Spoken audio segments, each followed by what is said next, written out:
బోలెడన్ని సమస్యల్లో యేసయ్యని తెలుసుకున్నా. యేసయ్యని తెలుసుకున్నాక ఎంత గొప్ప ఆనందం అంటే, అన్ని మెంటల్ ప్రెజర్, అసలు చచ్చిపోదాం అనుకున్నాం మొత్తం కలిసి. అంత ఒత్తిడి ఎటుపోయిందో. ఎందుకంటే నమ్మా.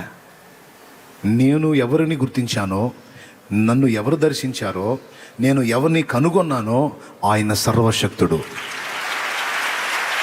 బలవంతుడైన దేవుడు. ఎన్నాళ్ళు నేను నమ్మి గుళ్ళు గోపురాలు అయ్యి తిరిగి భజనలు వేసి గందరగోళం చేసి నానా బాధలు పడి తిప్పలు పడ్డవాళ్ళు కాదో. ఈయన నిజమైన దేవుడు, ఉన్నవాడు. నా నుంచి దమ్మిడి కూడా ఆశించకుండా నా పట్ల కార్యాన్ని చేయడానికి తను తాను అర్పించుకున్న ఏకైక ప్రేమామూర్తి, నిజ దేవుడు నా యేసు. అయిపోయింది. సరైనోడు నాకు చిక్కాడు. అసలు దేవుడిని పట్టుకున్నాను. ఎక్కడికి పోదేక పడవ ఎక్కడికి పో, దరికి చేరిద్దంతే. ఇక అప్పటి నుంచి ఇక ఆనందంగా ప్రార్థన చేయటం, స్తుతి, ఆరాధన. మా వాళ్ళు ఉన్నారు, అడగండి కావాలంటే. నేను చెప్పింది నిజమోక.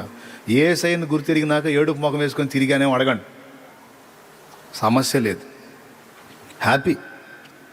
నా ముఖంలో ఆనందం చూసి వాళ్ళకి డౌట్ వచ్చింది, ఈడేంద్ర ఇంత ఆనందంగా ఉన్నాడు. ఒక నెల తర్వాత చిన్నగా వాళ్ళు కూడా లైన్లోకి రావటం మొదలుపెట్టారు. మొత్తం 2-3 నెలలు తిరిగేసరికి మొత్తం ఇంట్లో ఉన్నాయన్నీ ఆ చెత్త చెదారం, ఆ బొమ్మలు గిమ్మలు మొత్తం తీసి అవతల పడేసి మొత్తం కలిసి బాప్తిసం పొందాం.